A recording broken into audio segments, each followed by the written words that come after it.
Olá, sou Marcos Augusto, sou jornalista e especialista em processo legislativo com mais de uma década de experiência no Congresso Nacional.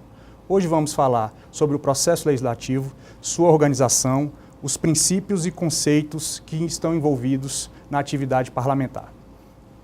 O primeiro tópico aqui da nossa aula fala sobre o parlamento e as suas funções. Os parlamentos surgiram no mundo na Antiguidade Clássica. As primeiras instituições deliberativas surgiram na Roma e na Grécia Antiga, que eram conselhos e assembleias onde os cidadãos se reuniam para decidir sobre os assuntos das cidades. Os parlamentos surgiram para limitar o poder dos mandatários, os reis, os imperadores, os chefes militares que governavam os territórios. Os parlamentos modernos, tal qual concebidos atualmente, eles foram idealizados conforme as doutrinas de John Locke e Charles de Montesquieu, que pregavam a separação dos poderes.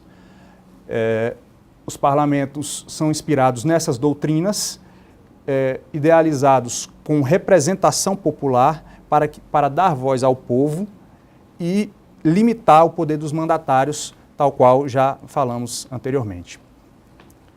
As funções principais dos parlamentos são de legislar, fiscalizar e de representar. No Brasil, as instituições legislativas são o Congresso Nacional, as Assembleias Legislativas dos Estados e as câmaras municipais. A primeira experiência de parlamento no país foi ainda no Império, em 1823. Vamos entrar agora mais detidamente no processo legislativo. O processo legislativo constitucional. A Constituição Federal, ela dá as diretrizes básicas para a organização do processo legislativo. Ela prevê que o sistema é bicameral, composto pela Câmara dos Deputados e pelo Senado Federal, cada um com a sua forma de representação, com a sua função representativa. Ela prevê que a revisão das decisões de uma casa tem que ser feita pela outra. Esse é o princípio do bicameralismo. Uma casa aprova uma determinada norma e a outra revisa. E prevê a renovação dos mandatos, o que nós chamamos de legislatura, tal qual eu disse que um dos princípios do processo é a temporalidade dos mandatos. Então, no nosso caso, uma legislatura é esse período temporal de mandato, de delegação conferida pelo povo ao representante.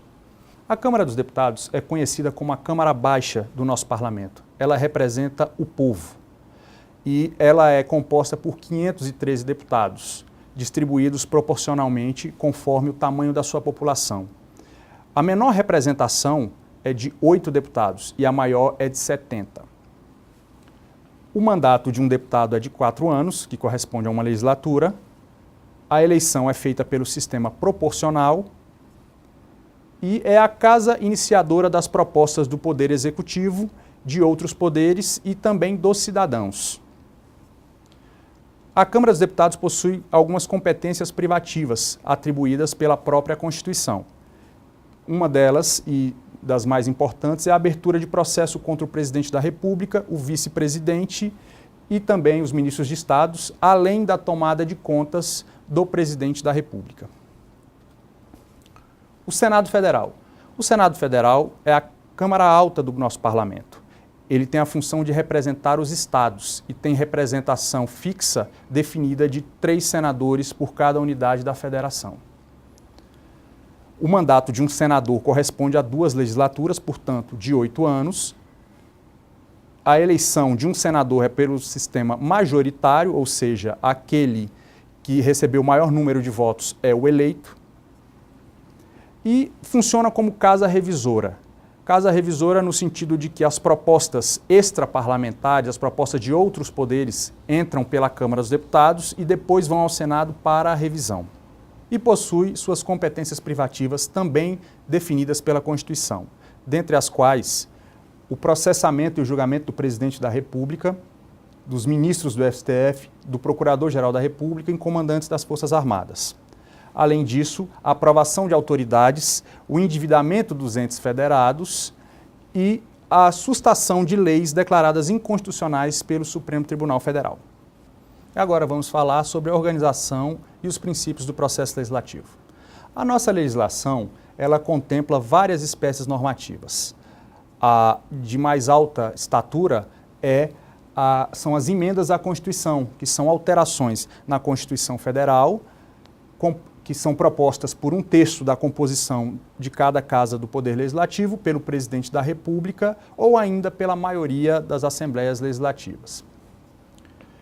Depois nós temos as leis complementares, que são leis que regulamentam dispositivos constitucionais previamente, expressamente exigidos pela própria Constituição. As leis complementares são aprovadas por maioria absoluta no Congresso Nacional, em ambas as casas. As leis ordinárias tratam de normas gerais.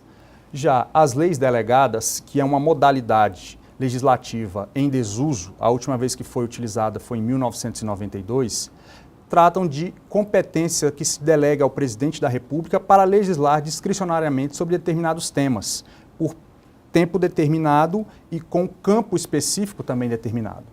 Uma espécie normativa muito comum nos dias atuais é a medida provisória, que é um ato normativo adotado pelo Presidente da República com força de lei imediatamente à sua publicação.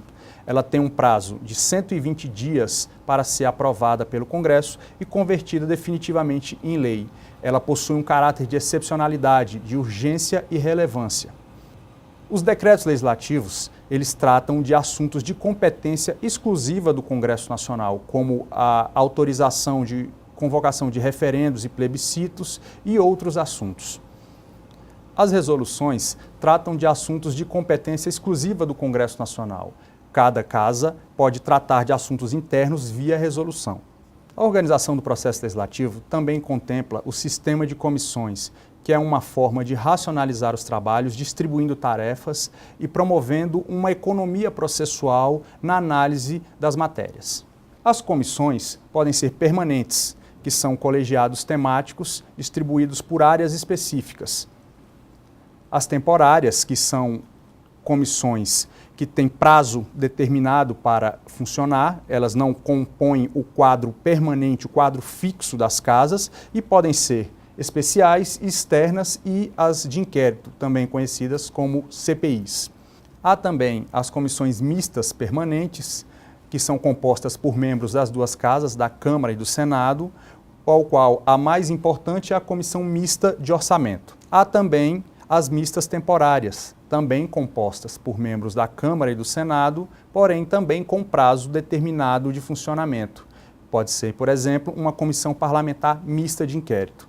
E, por fim, temos o plenário, que é a instância final e soberana de decisão de ambas as casas. Nesse módulo, falamos sobre a origem do Poder Legislativo, a estruturação do nosso parlamento, como ele se organiza internamente, e das matérias que dão origem às normas legais que compõem o nosso arcabouço jurídico. No próximo módulo, falaremos sobre as fases do processo legislativo e outros conceitos que estão envolvidos no processo.